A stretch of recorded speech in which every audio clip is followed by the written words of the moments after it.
మొన్నటిదాకా ఎట్లుండేనుల్లా ఈగొస్తుందా ఆగొస్తుందా అని ఎదురు చూసుడే అయింది ఊర్లల్లా. కప్పతల్లి ఆటలాడిండ్రు, దేవులకు జలాభిషేకాలు చేసిండ్రు.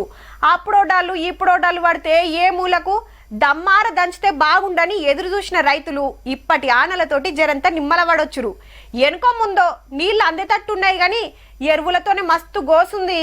తెలంగాణలో ఏ ఏరియాకు పోయినా యూరియా తిప్పలే. లేవంగానే సొసైటీ ముంగట కురుకుడు, లైన్లో నిలబడోడు.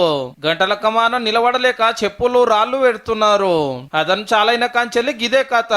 4 ఎకరాల పొలం వేసాను, యూరియా బత్తాలు దొరకడం లేదు, చాలా ఇబ్బంది అవుతుంది రైతులకి. 6 ఎకరాలు నేను నాటేసిన వరి మందు బస్తాలకు 5 రోజులు 6 రోజుల కాంచి తిరుగుతాను లైన్ లో క్యూ కట్టి. ప్రభుత్వాన్ని మేము కోరేది ఏంటంటే మాకు యూరియా బత్తాలు తొందర మాకు పంపించగలరని. ఎకరకు 3 దంచులు ఇచ్చేటట్టు ప్రయత్నం చేసి వచ్చిన వాళ్ళు వచ్చినట్టు ఎలాగొట్టాలని ఇక్కడ ఉంచుకోకుండా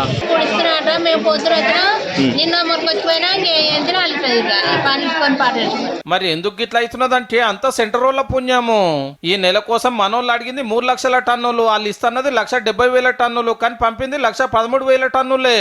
ఇక 3 నెలల లెక్కలు తీస్తే 32% కటింగ్ చేసిరని ఖుద్దు వ్యవసాయ మంత్రి తుమ్మల సారే చెప్పిండు.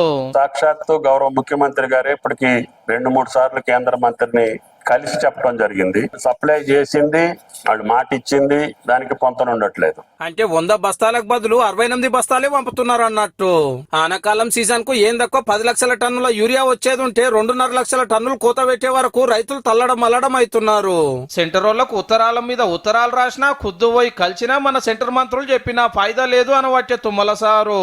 అంటే కోపంగాని కొత్త ప్రాజెక్టులకు పర్మిషన్లు ఇయ్యరు, మెట్రో రైల్ కు సాయం చేయరు, రావాల్సిన యాప్తారు, ఇవ్వవలసినవి గుంజిపారు. ఆఖరికి యువసందాలను కూడా తిప్పల పెట్టుడు ఎట్లా న్యాయం అయితే సాలరు మీకు. రాజకీయాలు ఏమనుంటే ఇంకో కాడ చూసుకోండి, కానీ రైతులను గోస పెట్టకుండ్రి జరా.